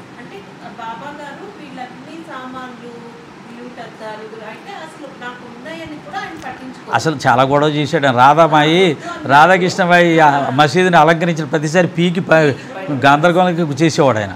చాలాసార్లు చేస్తుంటే పిచ్చిది పోన్లే అని చెప్పేసి అలాగా అత్యంత బలవంతం మీద వారి అంగీకరించాడే కానీ ఆయన ఎప్పుడు వాటికి సంబంధించి 1% కూడా వాటిని మనసులో తీసుకోలేదు. ఇంకా ఆయన ఎలా ఉండే చివరి దశలో 15 రోజుల ముందు శరీరం వదిలిపెట్టేటప్పుడు కూడా 4 ఇళ్ళకి 5 ఇళ్ళకి వెళ్ళి భిక్షకు తెచ్చుకునేవాడే తప్ప, వీళ్ళందరూ పంచపక్ష పరమాణాలు కోటీశ్వరులు తెచ్చిపెట్టినా కానీ ఆయన భిక్షకు పోవడం మాత్రం మానుకోలేదు. ఆయన కింద కూర్చోవడం మానుకోలేదు. ఇప్పుడు ఉన్న మీరు ఇప్పుడు స్వామీజీని చూడండి, మొట్టమొదట ఆయన ఎక్కడో కొండల్లో కోనలో కనపడతాడు. ఆ తర్వాత నెమ్మదిగా ఒక ఆశ్రమం వస్తుంది. ఆ తర్వాత మెల్లగా మళ్ళగా డబల్ కట్ మంచాలు వస్తాయి. ఆ తర్వాత సోఫా సెట్లు వస్తాయి, ఏసీ రూములు వస్తాయి, ఏసీ కార్లు వస్తాయి. అది ఇప్పుడున్న స్వామీజీల వ్యవస్థ, వాళ్ళ స్థాయి వాళ్ళకి అలా ఉంది. కానీ బాబా గారు చివరి వరకు కూడా కిందే కూర్చున్నాడు, భిక్షక వృత్తి మీద జీవించాడు. ఆ మసీదు కనీసం తలుపులు కూడా పెట్టనీయలేదు. మొదటి నుంచి చివరి దాకా కూడా అవకాశం ఉన్నా కానీ దాన్ని ఏమాత్రం ఆయన వాడుకోకుండా ఉండడం ఉందే, అదే ఆయన యొక్క నిరాడంబరతకి వైరాగ్యానికి గొప్ప నిదర్శనం. వారు జ్ఞానమూర్తులు, వైష్ణవ భక్తులకు ఇల్లు వంటి వారు, ఉదార స్వభావులు, సారములోని సారాంశం వంటి వారు, నశించు వస్తువుల యందు అభిమానం లేనివారు. ఈ ప్రపంచంలో ఉన్న ప్రతి వస్తువు నశించేదే కాబట్టి యోగులు ఆ నశించే దాని మీద కాకుండా ఎప్పుడూ నశించకుండా శాశ్వతంగా ఉండే ఆత్మయందు మనస్సు నిలిపి ఉంటారు. భూలోకమందు కానీ స్వర్గలోకమందు కానీ గల వస్తువుల యందు అభిమానం లేనివారు. పూర్వకాలంలో మన దేశంలో యజ్ఞాలు యాగాలు ఎక్కువ చేసేవాళ్ళు స్వర్గానికి వెళ్ళాలని. ఇప్పుడు అందరూ అమెరికా వెళ్ళాలని, అప్పుడు స్వర్గానికి వెళ్ళాలని. స్వర్గ సుఖాలని ఇప్పుడు అమెరికాలో దొరుకుతున్నాయి కాబట్టి అసలు ఇప్పుడున్న పిల్లల్ని స్వర్గం అని అడగండి, స్వర్గమా ఏంటిది అంటారు. అదే ఒక 50 సంవత్సరాల క్రితం మనందరికీ తెలుసు స్వర్గం అంటే, ఓహో ఇంద్రుడు ఉంటాడు, ఇంద్రలోకం ఉంటుంది, అక్కడ ఇలా ఉంటుంది అలా ఉంటుంది అనేసి. బట్ ఇప్పుడున్న పిల్లలకి స్వర్గము నరకము వాటికి ఏమీ తెలియదు. అమెరికా, ఆస్ట్రేలియా, కెనడా ఇవి మాత్రమే తెలుస్తుంది అనమాట. కాబట్టి స్వర్గము భూలోకమందు గల వస్తువుల యందు వారికి అభిమానం లేదు. వారి అంతరంగము అద్దం వలె స్వచ్ఛమైంది. ఇది ఆధ్యాత్మికలో ఉన్న వాళ్ళు సాధించాల్సింది. కపటత్వం అని ఒకటి ఉంటుంది మానవుడికి, లోపట ఒకటి ఉంటుంది, పైకి ఒకటి మాట్లాడతాడు. లోన పూర్తి కోరికల పుట్టలా ఉన్న పైకి మాత్రం వైరాగ్యం ఉన్నట్టుగా నటించే వాళ్ళు చాలామంది ఉంటారు. లోన మీరంటే పడకుండానే ఉన్నా కానీ పైకి అభిమానం ఉన్నట్టుగా నటించే వాళ్ళు చాలామంది ఉంటారు.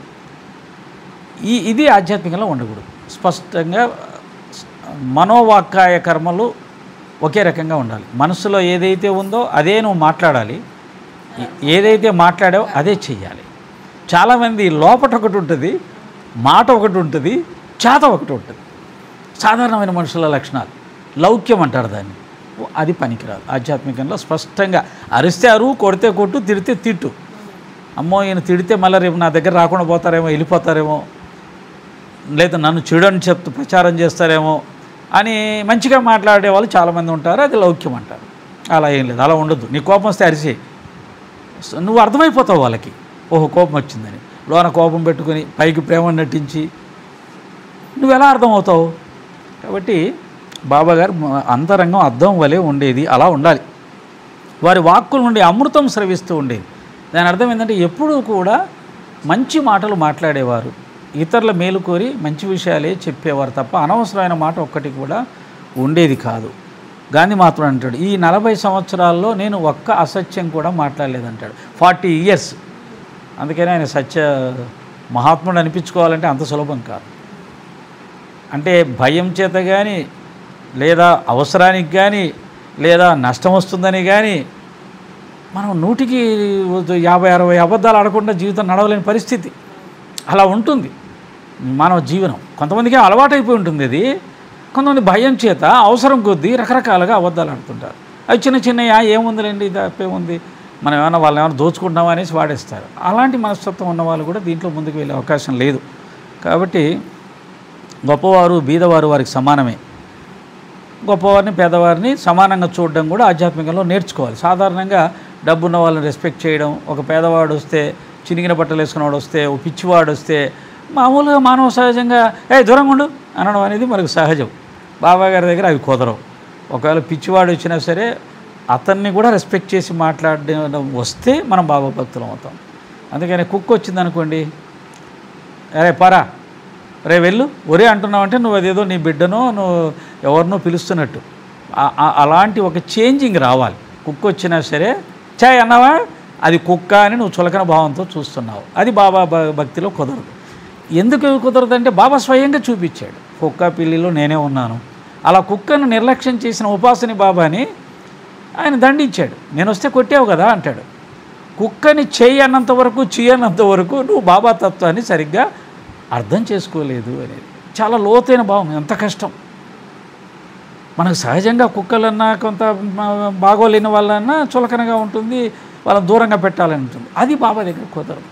అది ఎంతగా కుదరదంటే నీట్నెస్గా ఉన్న వాళ్ళని దగ్గర తీసి నీట్గా లేని వాళ్ళని దూరంగా పెట్టే సంప్రదాయం సహజంగా స్త్రీలలో ఎక్కువగా ఉంటుంది. అలాంటి ఒక భక్తురాలు బాబా దగ్గరికి వచ్చి ఉన్నప్పుడు ఒక కుష్టివాడు మసీదులో పాక్కుంటూ డేక్కుంటూ వచ్చాడు. చీము కారుతుంది శరీరం అంతా కూడా. ఈమె పక్కన దూరంగా కూర్చుంది. ఈమెకు అసలే చిరాకు ఇవన్నీ కూడా.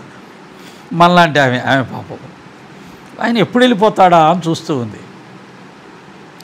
ఆయన వచ్చి బాబాతో మాట్లాడి ప్రసాదం తెచ్చాడు పెడదామని బాబాకి.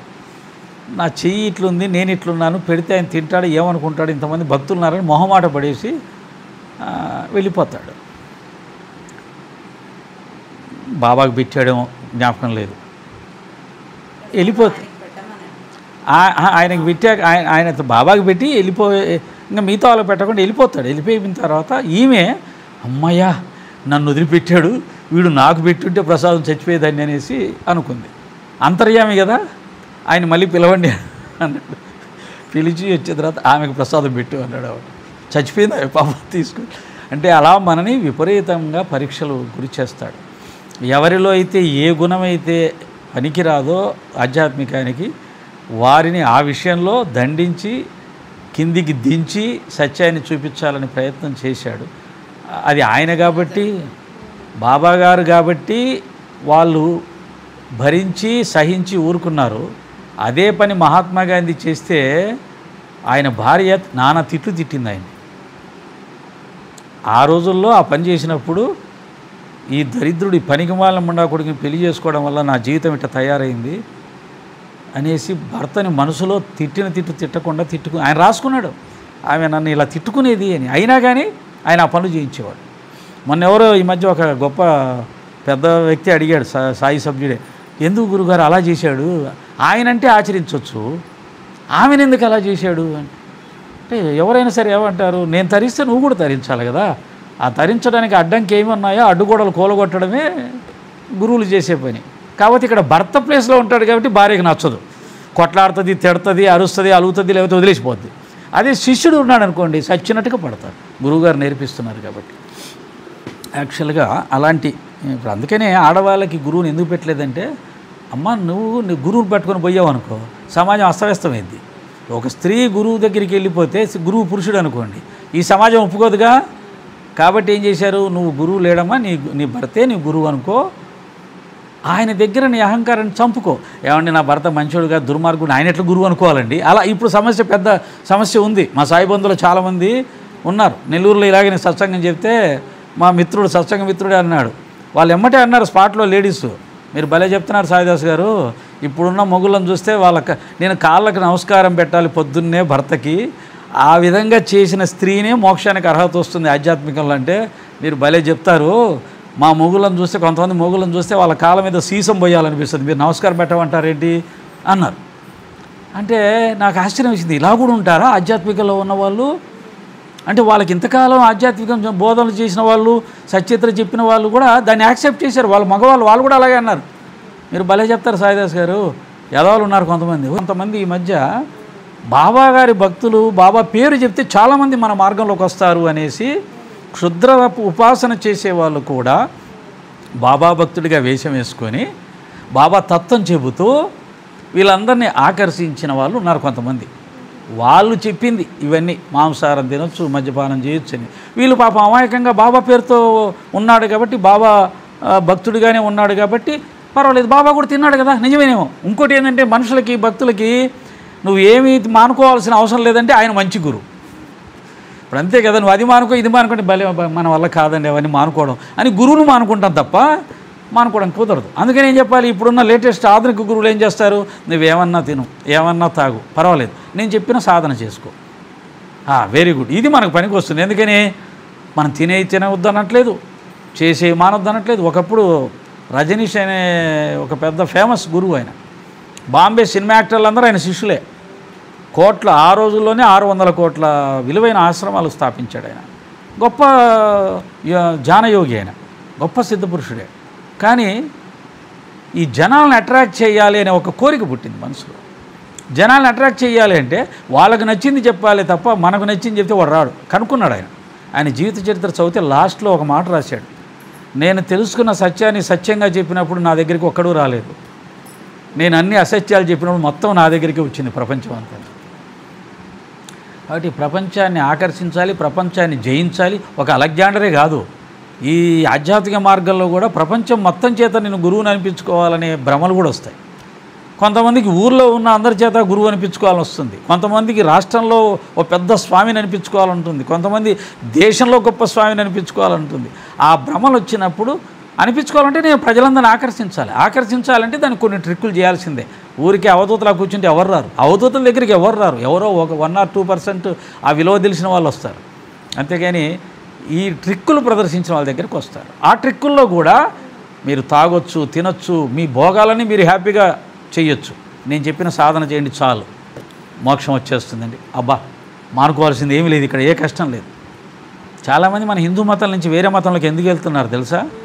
స్నానం చేయాల్సిన అవసరం లేదు, పూజ చేయాల్సిన అవసరం లేదు, నియమనిష్టలతో ఉండాల్సిన అవసరం లేదు, ఏమీ లేదు బా ఆ మతంలో అనేసరికి ఆ మతంలోకి పరిగెడుతున్నారు. ఎందుకని అక్కడ ఏం లేదు, నియమాలు లేవు. ఇక్కడేంటి, పొద్దున్నే లేచి స్నానం చేయాలా, పొద్దున్నే ఇల్లంతా తుడవాలా, ముగ్గులు వేయాలా, ఇంకా రకరకాల ఆరాధన పద్ధతులు చెయ్యాలని, పలానా పండుగ రోజు అన్నం తినకుండా ఉండాలి, ఇవన్నీ ఉన్నాయి. ఈ కష్టాలన్నీ లేవు. 6 తర్వాత లేస్తే 6 తర్వాత లేస్తున్నావు అని చెప్పి తిట్టే మతంలో మనం పుట్టాం. ఇప్పుడంటే లేవులేండి, అవి 6 కాదు, 7 కాదు, 8 కాదు, 9, 11 అది వేరే విషయం. ఆ స్వేచ్ఛ వచ్చేసింది మనకు. కాబట్టి ఆ స్వేచ్ఛతో పాటు దేవుని కూడా తెలిసాం మనం. 9-10కి లేచేవాడు ఇంక దేవుడు పూజ చేస్తాడు. కాబట్టి 9-10కి లేచేవాడు దేవుడు పూజ చేయడు, యోగా చేయమంటే యోగా చేయరు, పరిగెడితేనే 4 చూసి నవ్వుతారు, 10 గంటలు లేచి పరిగెడతారు. కాబట్టి ఇవన్నీ ఆగిపోయినాయి. మానవ జీవితంలో ఏవైతే శరీరానికి అవసరమో, ఆరోగ్యానికి కానీ బుద్ధికి కానీ, అవన్నీ కూడా పోయినాయి, పక్కకు పోయినాయి. దానివల్ల మనం అందరం మతం మారకపోయినా మతం మారిన వాళ్ళమే. ఎందుకంటే మన హిందూ మతంలో పద్ధతులు మనమేం పోవట్లేదు.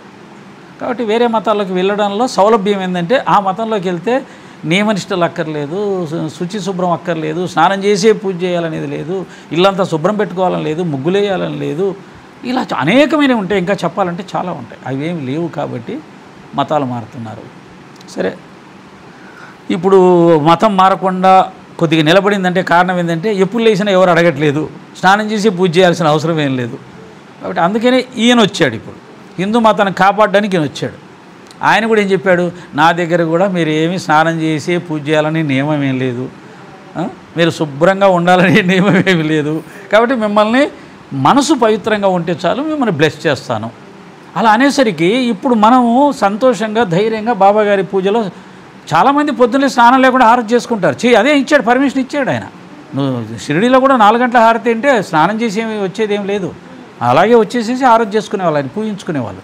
ఇప్పుడు శివయ్యకేంటి స్నాన సంధ్య లేకుండా ధూళి దర్శనం అన్నారు కదా.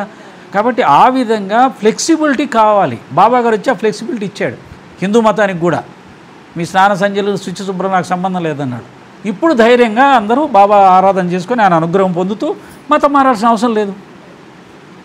ఇలాంటి ఒక గొప్ప మేలు కూడా ఆయన హిందూ మతానికి చేశాడు, గుర్తించట్ల.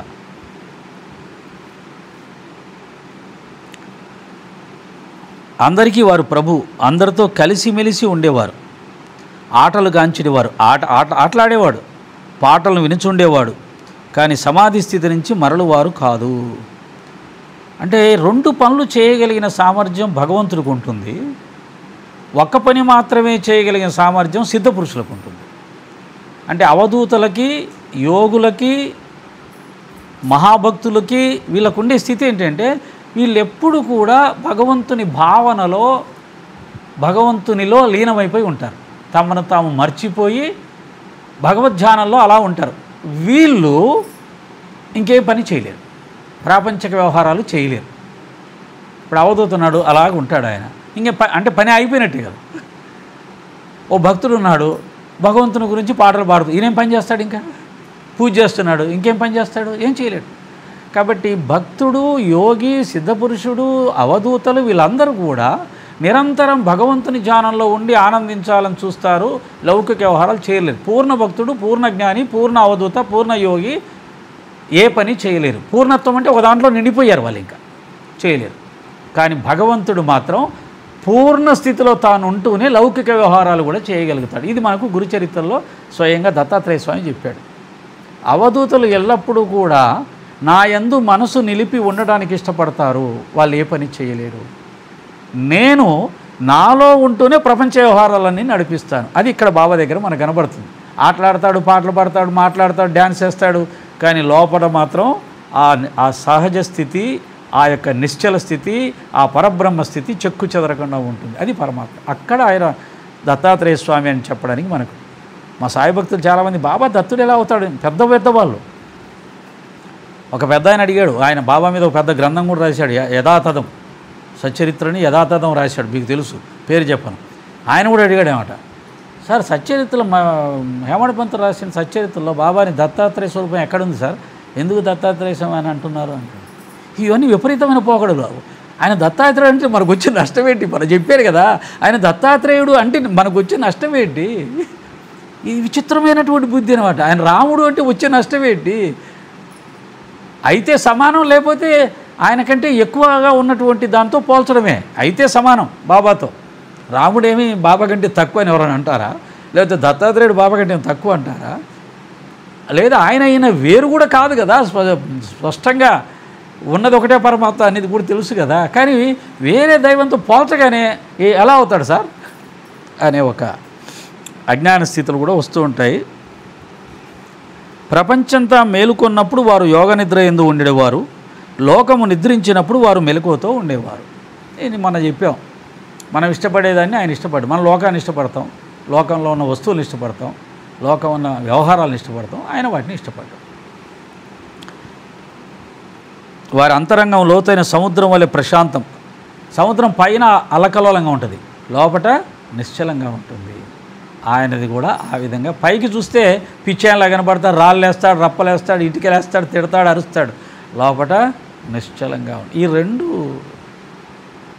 మనం కూడా సాధించవచ్చు. ఆ విధంగా లోపట నిశ్చలంగా ఉండొచ్చు, పైకి వ్యవహారాలు చేయొచ్చు. ఇవన్నీ సాధన మీదనే వచ్చేవి, ఊరికే వచ్చేది ఏం కాదు. ఒకచోటనే కూర్చుని ఉన్నప్పటికీ ప్రపంచమందు జరుగు సంగతులు అన్నీ వారికి తెలియను. ఆయన షిరిడీలో కదలకుండా కూర్చున్నాడు, విశ్వమంతా జరుగుతున్నదంతా కూడా తెలుసు.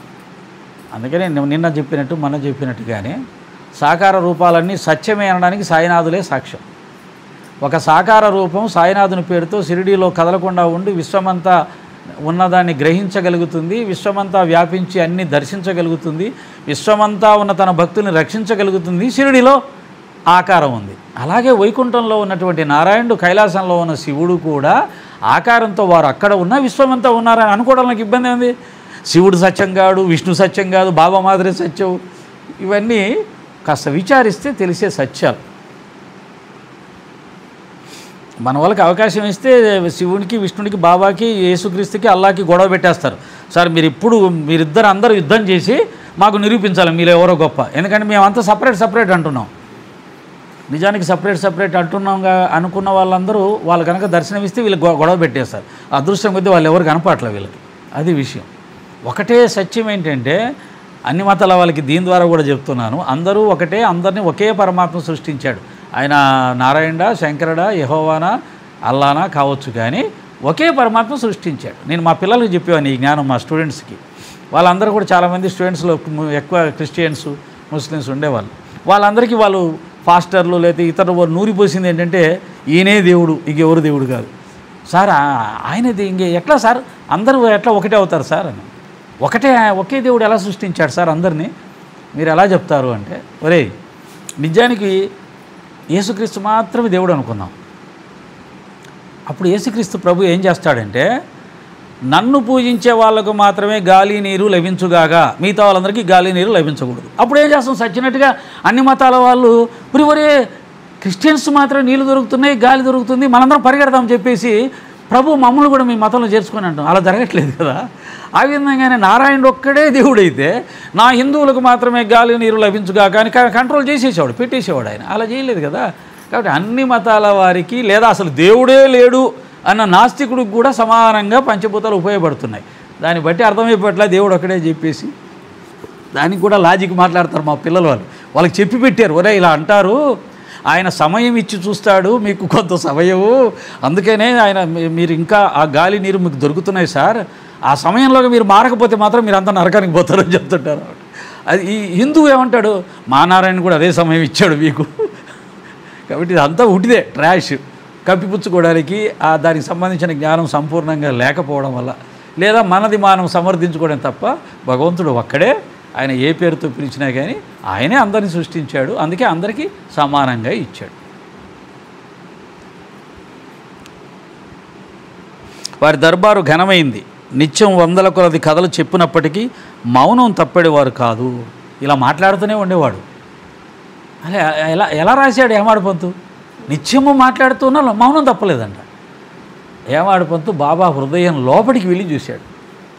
చూసి ఆశ్చర్యపోయాడు, అరే లోపల నిశ్చలంగా కదలకుండా ఉన్నాడు ఇక్కడ ఒక దొంగ, బయటకు వచ్చేవన్నీ చేస్తూ ఉన్నాడు అని రెండు చూడగలిగాడు. కాబట్టి అంటే రెండు అనుభవించగలిగిన వాడు, రెండు ఆయన కూడా ఆ స్థాయిని సాధించి ఉంటేనే రాయగలుగుతాడు. ఆయన అనుభవంలోకి వస్తేనే ఆ మాట రాయగలుగుతాడు, లేకపోతే రాయలేదు. ఆయన చెప్పాడా ఏమాడు, నేను లోపల నిశ్చలంగా ఉన్నాను, పైకి ఆయన ఏం చెప్పాల, ఈయనే గ్రహించి రాశాడు.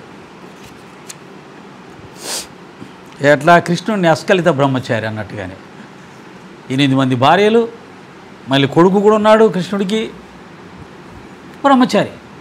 మాకు ఒక్కటే భార్య, మేమేమో సంసారం అంటే ఎట్లా కుదురుతుంది అని వాదించే వాళ్ళు చాలామంది ఉన్నారు. దాన్ని అర్థం చేసుకోవడానికి ఆ స్థాయికి వెళ్తే తెలుస్తుంది.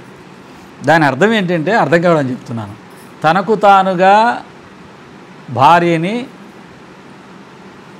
మోహించకుండా నిశ్చలంగా ఎల్లకాలం ఎవరైతే ఉంటారో వాళ్ళు బ్రహ్మచారి. వారికి ఏ కోరిక ఉండదు. భార్య అతన్ని ప్రేమిస్తూ ఉంది కాబట్టి ఆ భార్య కోసం ప్రేమను నటించినటువంటి వాడు పరమాత్మ అన్నమాట. దాన్ని బ్రహ్మచారి అంటారు. ఆయన ఎవరి మీద ఆయనకి ఎటువంటి మమకారము లేదు, ఎటువంటి ప్రేమ లేదు. ఆమె ప్రేమిస్తూ ఉంటే ఆమె ప్రేమను స్వీకరిస్తూ ఆమె కోసం, ఆమె ఆనందం కోసం భర్తగా నటిస్తాడు. ఇది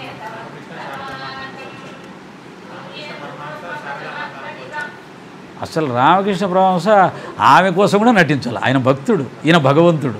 ఇది భగవంతుడికి మాత్రమే సాధ్యమవుతుంది, భక్తులకు సాధ్యం కాదు. అందుకని ఆమె ఏం చేశాడు, ఆమెకు నమస్కారం పెట్టాడు, తల్లి అన్నాడు. ఈయన ఏం చేశాడు, శుభ్రంగా లీకి తీవ సకీర్ పాటలు పాడుకుంటూ ఆయన పాదాలు పట్టుకొని పాదం తంతే కూడా చక్కగా తన. కాబట్టి కృష్ణుడు సంసారం చేశాడు. అది ఆ స్థితి అందరికీ రాదు. మనం కృష్ణులాగా సంసారం చేద్దాం అనుకుంటే కుదరదు. రామకృష్ణ పరమహంసలాగా ఉండాల్సిందే.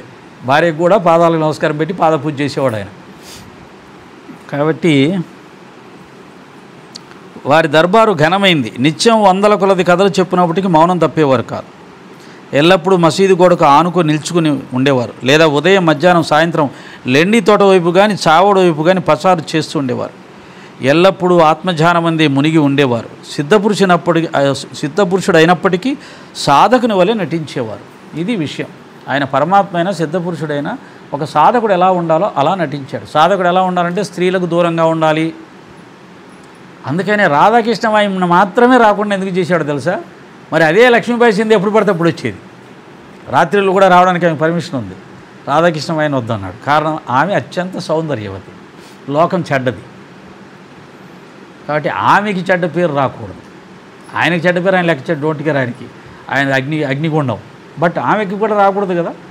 కాబట్టి అందులో ఆమెకి విపరీతమైనటువంటి భక్తి. బాబా అంటే అందులో కృష్ణుడికి భావన చేసుకుంటుంది.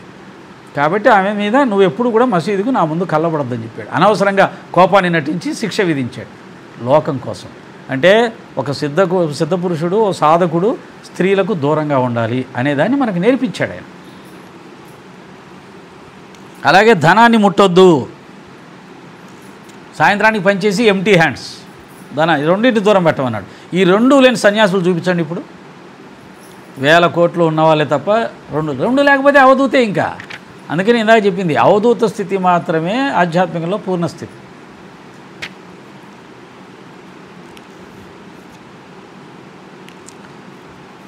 అనుకవ నమ్రత కలిగి అహంకారం లేక అందరినీ ఆనందింపచేసి. అనుకవ నమ్రత, తనను తాను తగ్గించుకున్నవాడు అనుకవతో ఉన్నట్టుగా లెక్క. నమ్రత, అందరి విషయంలో చాలా మర్యాదగా మాట్లాడడం, శాంతంగా మాట్లాడడం, తగ్గించుకొని మాట్లాడడం, వాళ్ళనే అధికులుగా భావించటం, ఇవే మనకు రావట్లేదు అంతే. అహంకారం లేక అందరినీ ఆనందింపచేసేవారు.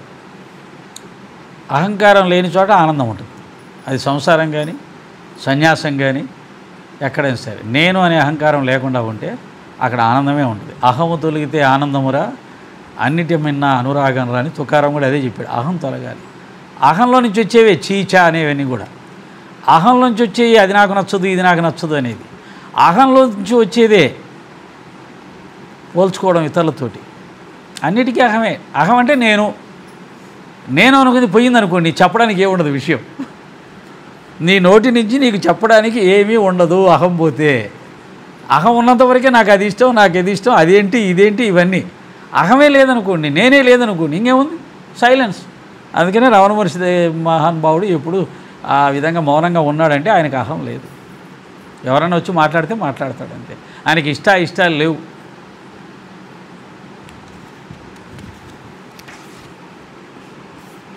అటివారు సాయిబాబా. షిరిడీ నేల వారి పాద స్పర్శ చేత గొప్ప ప్రాముఖ్యం పొందింది. జ్ఞానేశ్వర మహారాజు ఆలిందిని వృద్ధి చేసినట్లు, ఏకనాథుడు పైఠాను వృద్ధి చేసినట్లు శ్రీ సాయిబాబా షిరిడీని వృద్ధి చేసెను. షిరిడీలోని గడ్డిరాళ్ళు పుణ్యం చేసుకున్నవి. ఇది జ్ఞాపకం వచ్చే వేప చెట్టు నీళ్ళలో అనే దాంట్లో లాస్ట్లో పాదరక్ష లేకుండా భూమి పావనం. ఆయన ఎందుకు పాదరక్షలు వేసుకోలేదంటే ఆ భూమినంతా తన పాదం చేత స్పర్శించి దానికి శక్తిపాతం చేసి పవిత్రపరిచాడు. ఆయన ఎంత దూరం నడిచాడో అంతవరకే ఇప్పుడు ఆయన యొక్క మందిరం ఏర్పాటైంది. ద్వారకామాయి నుంచి ఆ బావి దగ్గర దాకా వెళ్ళి స్నానం చేసి వచ్చేవాడు. ఆ ప్లేసే ఆయన మొత్తం ఆయన ప్లేస్ అంతవరకే ఉంది. బావి ఎండింగ్ ద్వారకామాయి నుంచి స్టార్ట్ చేసుకుంటే అలా ఆయన నడిచిన ప్రదేశం అంతా ఆయన పాదం తాకి పవిత్రమై శక్తివంతమై ఈరోజు మనందరినీ తరింపచేస్తుంది. ఆయన చెప్పులు వేసుకుంటే మళ్ళీ ఆ శక్తిపాతం లోపలికి వెళ్ళదు కదా. అందుకని లేకపోతే చక్కగా వేసుకునేవాడు. వేసుకోకపోవడానికి కూడా ఖచ్చితంగా ఒక అర్థం ఉందన్నమాట. బాబా పవిత్ర పాదములను ముద్దు పెట్టుకొని వారి పాదధూళి తలపైన వేసుకొనగలిగినవి. షిరిడీ మా వంటి భక్తులకు పండరీపురం, జగన్నాథం, ద్వారకా, కాశీ, రామేశ్వరం, బదరి, కేదార్, నాసిక్, త్రయంబకేశ్వరం, ఉజ్జయిని, మహాబలేశ్వరం, గోకర్ణముల వంటిదయింది. షిరిడీ సాయిబాబా స్పర్శయే మాకు వేదపారాయణ తంత్రం. అది మాకు సంసార బంధమును సన్నగింపచేసి ఆత్మసాక్షాత్కారం సులభ సాధ్యం చేస్తుంది. సాయి దర్శనమే మాకు యోగ సాధనముగా ఉండింది. వారితో సంభాషణ మా పాపమును తొలగిస్తూ ఉండేది. త్రివేణి ప్రయాగల స్నానఫలం వారి పాదసేవ వలనే కలుగుతూ ఉండేది. వారి పాదోదకం మా కోరికలు నశింపచేస్తూ ఉండేది. వారి ఆజ్ఞ మాకు వేదవాక్కుగా ఉండేది. వారి ఊది ప్రసాదం మమ్మ పావనం చేస్తూ ఉండేది. వారు మా పాలిట శ్రీకృష్ణుడిగా శ్రీరాముడిగా ఉండి ఉపశమనం కలగచేస్తూ ఉండేవారు. వారు మాకు పరబ్రహ్మ స్వరూపమే. వారు ద్వంద్వాతీతులు. నిరుత్సాహం కానీ ఉల్లాసం కానీ ఎరుగరు. అంటే ఉత్సాహంగా ఉండడం లేదు, నిరుత్సాహంగా ఉండలేదు, ఎప్పుడూ ఒకటే. అది బాబాలో. ఈ మధ్య మా మిత్రులు కొంతమంది చెప్తుంటారు, నవ్వండి. మనం ఆధ్యాత్మికంలో ఉన్నప్పుడు నవ్వాలి. కొన్ని లాఫింగ్ క్లబ్లు కూడా వచ్చినాయి కదా, నవ్విస్తున్నారు పాపం వాళ్ళు. అందరూ నిలబడి యోగా చేసినట్టు, ధ్యానం చేసినట్టు ఆహాహా ఇలా అంటే నవ్వడం జన్మలో రాక, జీవితంలో నవ్వే లేక, నవ్వడం ఒక పనిగా పెట్టుకుని నవ్వుతునే వాళ్ళు కూడా ఇచ్చారు. కాబట్టి మా వాళ్ళు కొంతమంది సత్సంగం చెప్తూ నవ్వండి అని కూడా చెప్తూ ఉంటారు. కానీ వాళ్ళు తెలుసుకోవాల్సింది ఏంటంటే, బాబా ఎప్పుడు నవ్వలేదు. మనం బాబా మార్గంలో ఉన్నాం. బాబా పళ్ళను చూసిన వాళ్ళు ఎవరు ఉన్నారా? పళ్ళను కూడా క్రియేట్ చేసి బొమ్మలు వేసే వాళ్ళు వేస్తున్నారు, కానీ బాబా పళ్ళను ఎవరూ చూడలేదు. ఆయన ఎప్పుడూ కూడా ఇలా ఉంటాడు తప్ప చిరునవ్వు అని కూడా చెప్పలేం. కొన్నిట్లలో అయితే చిరునవ్వు అని కూడా చెప్పలేం. అది చిరునవ్వా అసలు నవ్వు కాదా అనేది ఏమి తేల్చలేని స్థితిలో ఆయన ముఖం ఉంటుంది. కానీ అంతరంగం అనేది ఏ నవ్వులు ఎందుకు పనికిరావు, అంత ఆనందాన్ని అనుభవిస్తూ లోపల ఉంటుంది. కాబట్టి నవ్వినంత మాత్రాన అది నవ్వు కాదు, నవ్వకుండా ఉన్నంత మాత్రాన అది నవ్వు కాకుండా పోదు. ఒక సాధకుడు, ఒక భక్తుడు, ఒక భక్తురాలు, ఒక సిద్ధపురుషుడు నవ్వక్కర్లా. వారి అంతరంగం ఎప్పుడూ బ్రహ్మానందంలో ఓలలాడుతూ ఉంటుంది అనేది మనం గుర్తించాలి. బాబాగారి తత్వం చెప్పేటప్పుడు మనం అర్థం చేసుకొని చెప్పాలి. బాబా నవ్వుతూ నవ్వించేవాడు కాదు. ఆయన జ్ఞానాన్ని ప్రసాదించి జ్ఞానంతో లోపట నిశ్చలమైనటువంటి ఒక స్థితి, ఆ నిశ్చల స్థితి ద్వారా వచ్చే ఆనందం అది వేరు.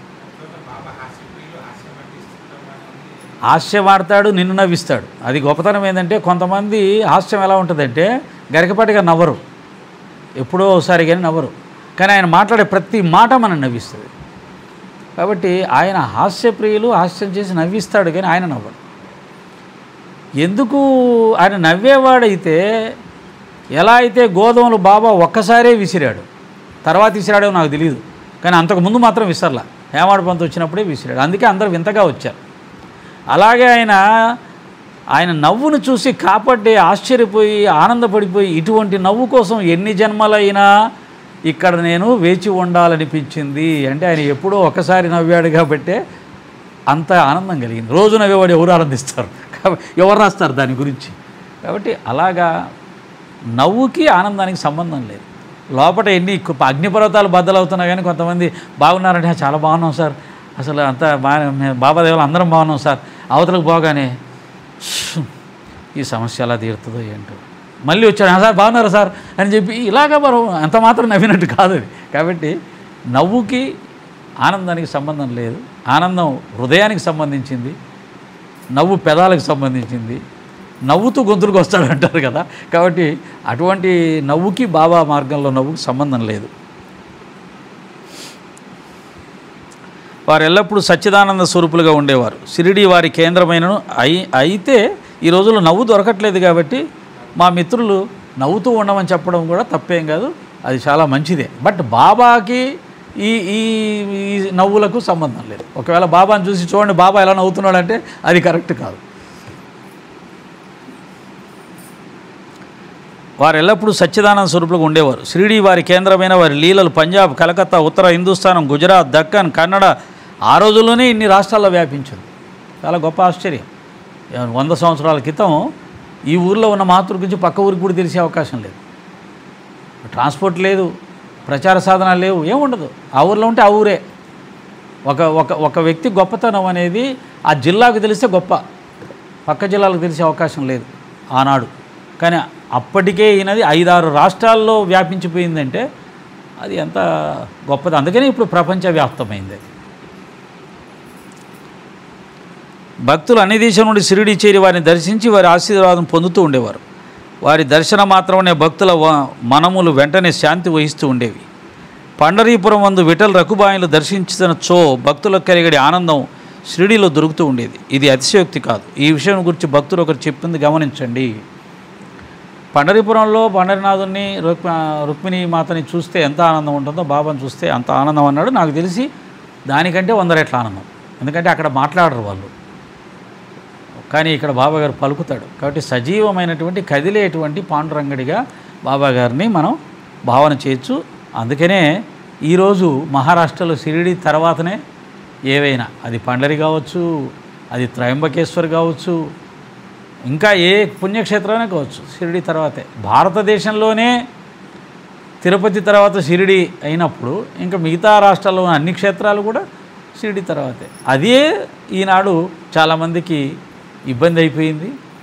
ఈ ఫకీర్ గారు ఏంటి, మన పవిత్ర పుణ్యక్షేత్రాలను అన్నిటి దాటిపోవడం ఏంటి, హిందువులై ఉండి మీ డబ్బులని తీసుకెళ్ళి ఆ ముస్లిం గారు ఉండిలో వేస్తూ ఉన్నారు అని చెప్పి వాళ్ళ బాధ. ఎందుకంటే ఎక్కువ భక్తులు పోయారంటే దాని అర్థమైంది, ఎక్కువ భక్తులు పోయారంటే ఎక్కువ డబ్బులని నాణ్యం పడుతున్నాయి. వాళ్ళ కళ్ళకేమో పాపం ఆయన ముస్లింలాగా కనపడుతున్నాడు.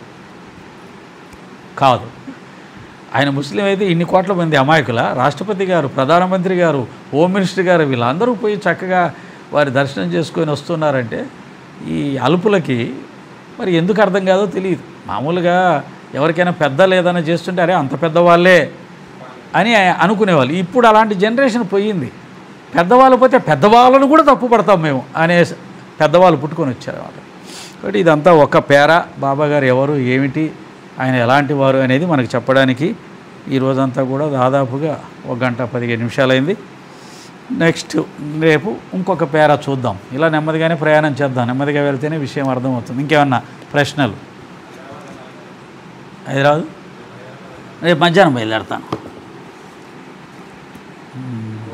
నువ్వు చెప్పేసావు, ఇందులో రికార్డ్ అయిపోతుంది. మళ్ళీ మా మిత్రుడు చూశాడంటే తెలిసిపోతుంది, సస్పెన్స్ పోతుంది. సరే, సాయిరామ్. శ్రీ సచ్చిదానంద సమర్థ సద్గురు సాయినాథ్ మహారాజ్ కి ఓం సాయి. శ్రీ సాయి జయ జయ సాయి. ఓం సాయి శ్రీ సాయి జయ జయ సాయి. ఓం సాయి శ్రీ సాయి జయ జయ సాయి. ఓం సాయి శ్రీ సాయి జయ జయ సాయి. ఓం సాయి శ్రీ సాయి జయ జయ సాయి. సాయి రామ్ సాయి రామ్ సాయి సాయి రామ్. సాయి రామ్ సాయి రామ్ సాయి సాయి రామ్. సాయి రామ్ సాయి రామ్ సాయి సాయి రామ్. సాయి రామ్ సాయి రామ్ సాయి సాయి రామ్.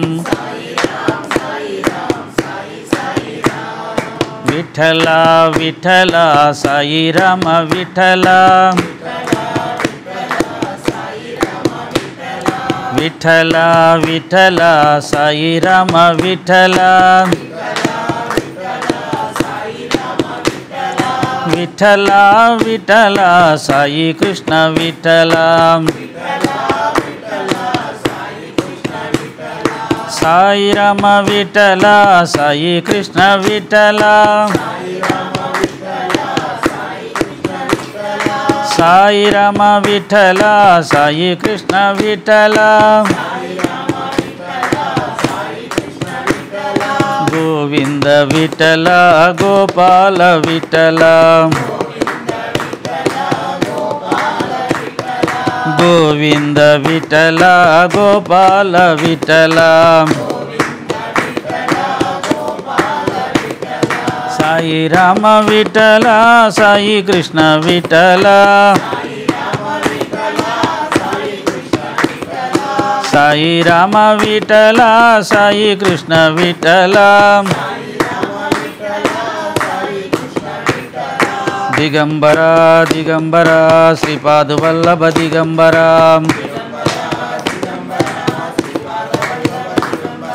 దిగంబరా దిగంబరా శ్రీపాదవల్లభ దిగంబరా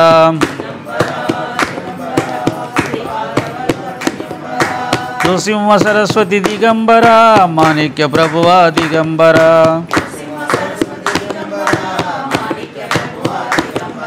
నృసింహ సరస్వతి దిగంబరా మాణిక్య ప్రభువా దిగంబరా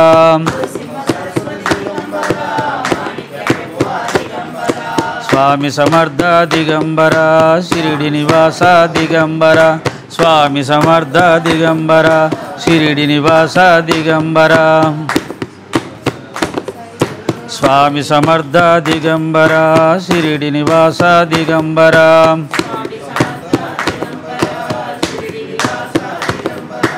ఆత్మస్వరూప దిగంబరా అనంత స్వరూప దిగంబరా